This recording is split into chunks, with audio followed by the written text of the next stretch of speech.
So let's bring in Petro Poroshenko then. Yet again, another bombardment in Kyiv, the city where you are suffering deeply, former President. First of all, we have a very difficult 20 days, the most difficult in history of our country, maybe one of the most difficult in the history of the world. Only this night, 12 missiles, cruise missiles, was attacking civilian object in Kyiv, where we now. It's happening just a few hundred meters from here, and definitely this is the changes of the Russian tactics. Because if before you wanna keep the cities untouched and make a attempt to move further on Ukrainian territory, when Ukrainian armed forces, which we together created starting from the year 2014, and I'm proud that for the last 8 years, including my presidency, we create one of the strongest and most efficient army in the world. We stopped the Russian army, and Russia paid a huge price by 13,000 Russian soldiers, which were stay here forever, and with the big numbers of the wounded and prisoners of war. And with this situation, I think that we should continue this effective action from Ukrainian army, and for these things we need two additional steps. Point number one, this is the second front. We are not waiting for the NATO troops, NATO soldiers, but we definitely need everything from nutrition to ammunition, from anti-aircraft to anti-tank. And the Ukrainian army should have something to fight with the Russian soldiers. And it seems to me Churchill said before the World War II, if you give me the tools, we do your job. This is exactly the same time, and that would be easy, understandable, mentioning your great Prime Minister. And point number two, this is the situation for the Lend-Lease from the all NATO member states. We are ready to pay for that. We are ready to lease that.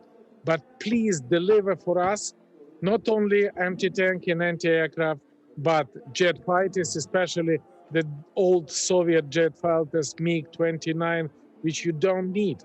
And with that situation, we return the control. We don't need your pilot, but we return the control on the airspace.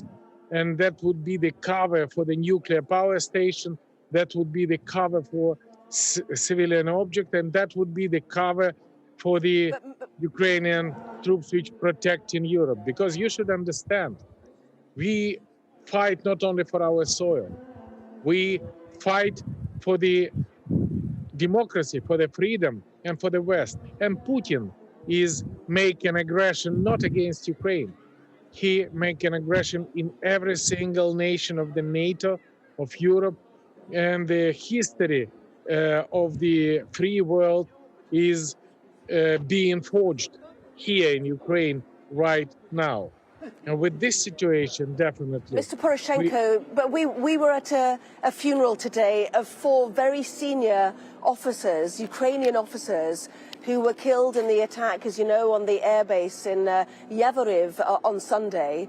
4 very senior officers. How many more people are you willing to sacrifice? How many more Ukrainian soldiers, militia, volunteers? You know, will you keep fighting? Point number one, exactly on this Yavoriv Center for Security and Peacekeeping. I was with the leaders of United States, Great Britain, and this is the just true in my heart. But this is the question for you. Do you understand that Ukraine do not give up, and Ukraine will fight forever until the victory? But please, we need that would be our own job.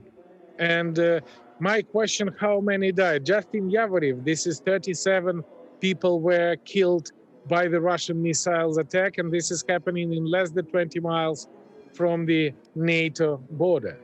And it was a symbolic attack because exactly on this center for peacekeeping and security, which was established for the very efficient symbol for the cooperation between Ukraine and NATO, which was open with my presence. Now it was under missiles attack of Russia. And this is the symbol that Putin never stop on Ukraine. Putin go further. And this type of funeral of Ukrainian hero who sacrificed their lives for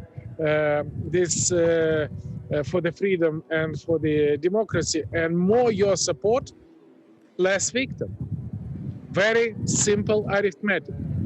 And delay with your support means more victim, more blood, more lives of Ukrainian civilians, and more lives of Ukrainian soldiers.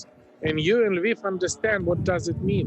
You in Lviv understand how we surprise the world by our unity.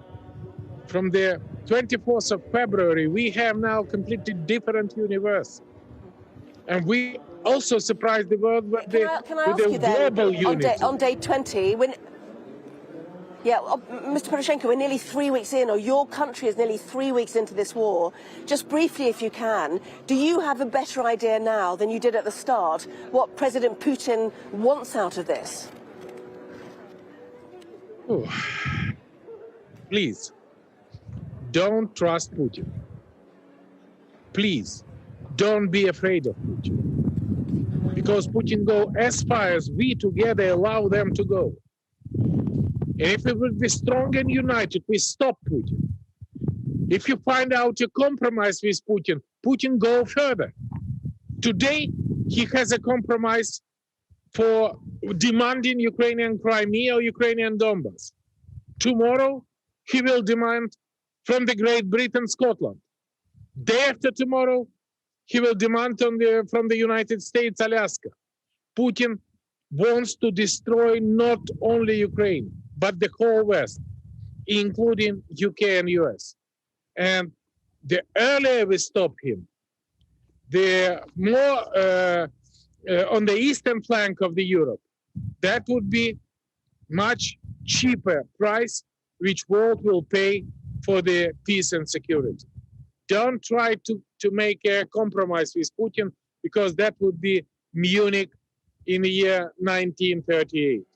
That time, Hitler with the Chamberlain think that they deliver the peace. This is not working.